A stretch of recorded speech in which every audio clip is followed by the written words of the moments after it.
Hi, this is Jason from Horrific Nightmares, back to do part 2 of my top 50 favorite horror films. Um, like I said before, just keep in mind that this is just my opinion and how I view the films. And I will be doing these in groups of 10. Those of you who have seen part 1 already know that. So, yeah, without further ado, let's get started. Coming in at number 40, The Changeling. This is just a great movie. Beautifully shot. I love the house. I think the house is gorgeous. It's just a really, really good haunted house ghost story. Just a classic. Definitely one of my favorites of all time. And that is number 40, The Changeling. What's up, bub? Such a fantastic film. Number 39, Silent Night, Deadly Night. Really cool movie. Definitely one of my favorite slashers of all time. And yeah, the controversy behind this movie is just brings me back to that point in my life where I originally saw this. I do plan on upgrading to the Scream Factory Blu-ray eventually, but for now, yeah. This is number 39, Silent Night, Deadly Night. Coming up next, number 38, The Babadook. This is a great movie. Extremely impressed with this movie when I saw it, and I do feel it has a little bit more to offer than a typical horror movie. Yeah, this movie is just outstanding. Kind of wish I would have gotten the Blu-ray pop-up book thing. I saw it around, I just never got it. So, but yeah, I have loved this movie since I first saw it. The kid is just completely annoying in this movie, but it fits the film. Yeah. So that is number 38, The Babadook. Coming in at number 37, Late Phases, or Night of the Lone Wolf. Now, many of you who saw my top 10 werewolf movies know that this placed as number 1. This is, as of right now, my favorite werewolf movie. I just like the different type of setting. And Nick D'Amici, he's just a great actor. He's one of my favorites. He kind of reminds me of like John Wayne and Charles Bronson and all that. I don't know. It's just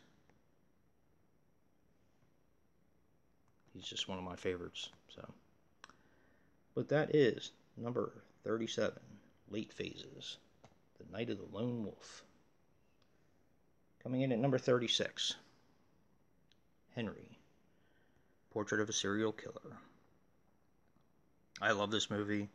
I think Michael Rooker knocked it out of the park with this one. Yeah, this is just a brutal movie, and by today's standard, you really don't see a lot in this film. But it's just there's something about it that always left me feeling dirty at the end of it. I don't know what it is, but it's just a very gritty movie, very much like Maniac, in my opinion. Yeah, fantastic movie. Definitely recommend this to anyone.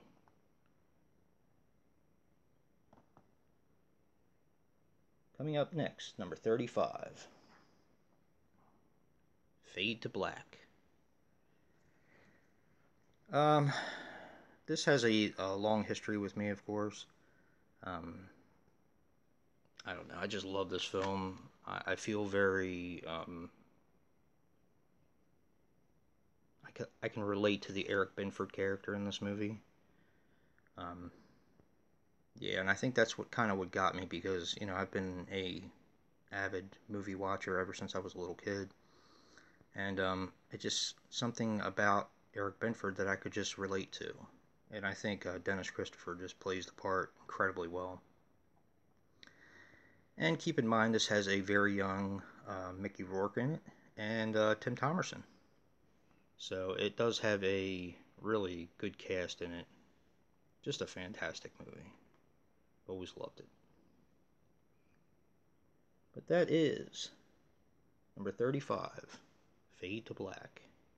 Hopefully we'll be getting a Blu-ray of this sometime, because, I mean, we already got Hell Night, so maybe we'll get Fade to Black sometime soon. Coming up next, number 34, Found. I love this film. This is such a good movie. I actually like the movie that it inside of this movie, Headless, which I have yet to pick up. I got to pick that up. But this movie came really close to becoming one of my very favorites, like in the top 5. I think because of the end, it kind of shut it out a little bit. But I just, being a young kid and watching horror movies, I could really relate to this character. And me being an only child, it really interests me, the dynamic of the brothers in this film. Yeah. I mean, I could go on all day about this film. I do love this film. And it is, it was like just a little teeny bit off of being, in my top 5. So, but that is number 34, Found. Coming up next, number 33, the original Tremors. And I just had a tremor too. Did you see that? I get them occasionally.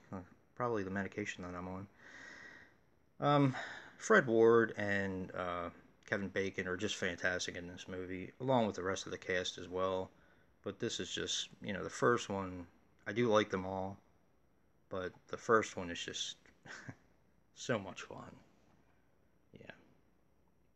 I just remember watching it for the first time. Even my father liked this one, and he doesn't like these types of movies, but I think he liked the dynamic between Kevin Bacon and Fred Ward. And plus, I'm sure it didn't hurt that Fred Ward was a football player.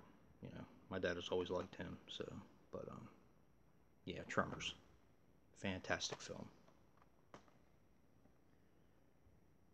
Coming up at 32, this may surprise some people. Shadow of the Vampire. This is kind of a retelling of the Nosferatu movie, and it's just so much fun. William Dafoe plays Max Schreck in this, and it's just a great movie. I love this movie so much. I've watched this movie quite a few times, and it's just it just blows me away. So, yeah. But that is number 32, Shadow of the Vampire. Number 31, Opera from Dario Argento. Sorry about the shaky cam. This is my favorite Dario Argento movie. I just think this movie is so brutal and mean-spirited, and I know most people like Suspiria the best, or Deep Red the best. Not me. Opera is just a fantastic film. Yeah, I really don't know what else to say about this one. It's just a brilliant movie in my opinion, and my favorite Argento film. So, but that brings us to the end of part 2. If you like what you see and hear, hit that like button and subscribe. And I'm curious as to your thoughts on, your top 50. So comment down below. And guys, until next time, peace.